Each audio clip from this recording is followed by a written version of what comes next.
La Attaque. Yes, we are going to be looking at one of these old board games again. Check the art out on this one. I picked it up in the local charity shop. And oh wow, you can just see that this is properly retro. HPG, which stands for that, we can see that information down here. Made in England by HP Gibson and Sons Limited. And oh yeah, a skillful game of military tactics for 2 players.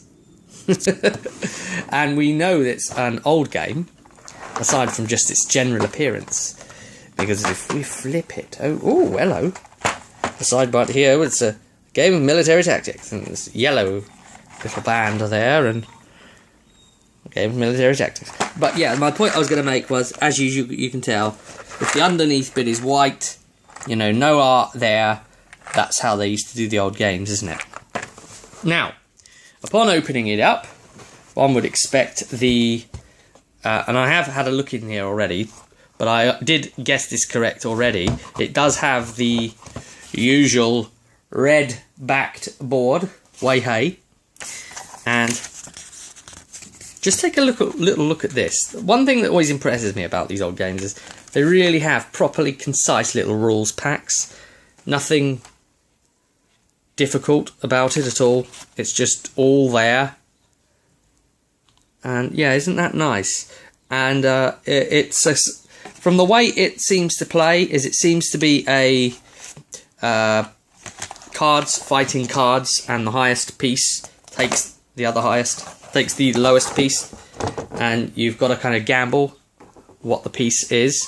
We have the board here, which initially struck me as really plain, and I was quite shocked, and it seems to be played this way across, and these are rivers, and these count as bridges to get over them, right? So you can't go through the rivers, and what happens is all of the only other parts of the game are these little cards here that come with it. There were unfortunately a few missing, so that's a big shame. There's only 4 missing, I believe, but because it's only cards in nature, we can quite easily get those printed up again. And we've got it's supposed to be 72 cards, 72 pieces all in all, with these little stands. It's got the stands, so you just slot the cards into the stands. Even these are replaceable, you know, in this day and age, the way it is. Right, so if we have a quick... And that's it, basically. You've seen the contents of the box, aside from, you know, what the actual cards are and what they might do. But it's all still very, very simple. And so you deploy them on the little stands, and you deploy your entire army, you imagine that's on a stand, in these first 4 rows, like this, and the art would be facing you like this, so that the back would be plain to the opponent, and you can tell, and basically the front art is the same, but the back of the cards on some are red, and the back on others are black, so that's how you know which is the enemy or not. So you've got, you know, the red side facing against the black side, and you don't know what's there, so you gamble when you attack it, essentially, and then they flip round, and then the highest value wins the confrontation. So in that case, you know, a sapper 3, sergeant 4. So if you know, the sapper would have attacked the sergeant, that might not have been good tidings necessarily for it. Yeah, and the way the scouts move, and there's a little bit extra like that. But other than that, there's a flag somewhere you deploy, and that's supposed to be captured. And that's how you win the game, by capturing this flag. So a lot of it would be based on your initial layout of your forces. Of, you know, how well you would do. Let's have a quick look at some of this art, shall we? There's the sapper. Let the old camera sort itself out. Go on, matey. Right. Sapper, so you can see he's worth 3, as we've spoke of. The mine, those are immobile, and you just place them somewhere and wait for some poor Burke to attack them.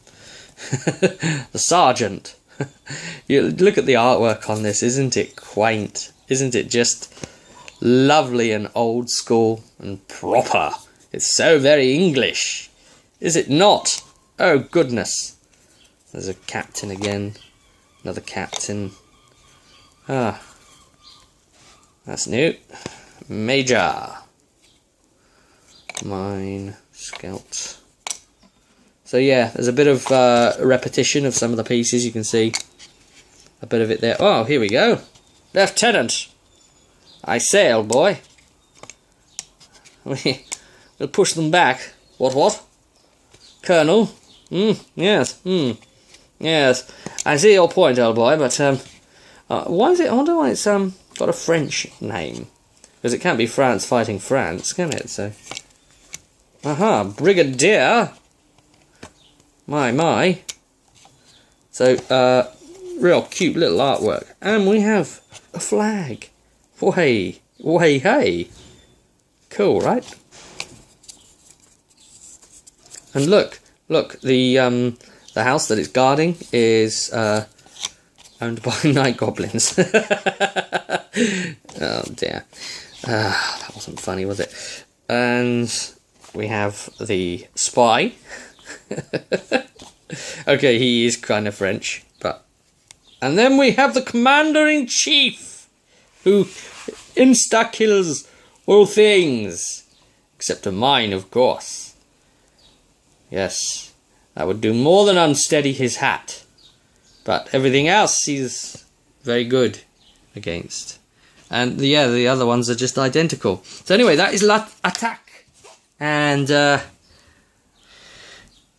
I don't know how much this is worth, but it's cute, and we'll give it a go. I hope you enjoyed taking a look at the inside of this treasure of the past, and maybe we'll be doing a follow-up at some point down the line, talking a little bit about how it plays, but it's not obviously a very complicated game. Anyway, I'll see you at the table.